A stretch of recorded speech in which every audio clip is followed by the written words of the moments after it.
పేతురు గారు అంటాడు, మీరు సిలివేసిన యేసునే దేవుడు క్రీస్తుగాను ప్రభుగాను నియమించెను.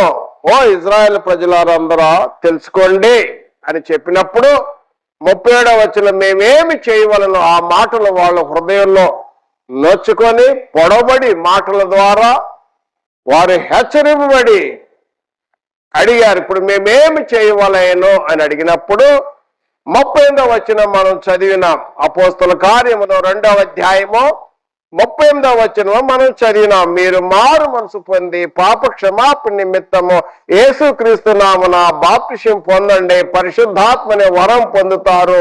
ఇది మీకును మీ పిల్లలకును దూరస్తులకును ఎందరైతే దేవుని దగ్గరికి వస్తారో వాళ్ళందరికీ చెందును. మరి మీరు రక్షింపబడతారు, సంఘముగా చేర్చబడతారని చెప్పినప్పుడు 3000 మంది సంఘముగా కూడుకున్నారు.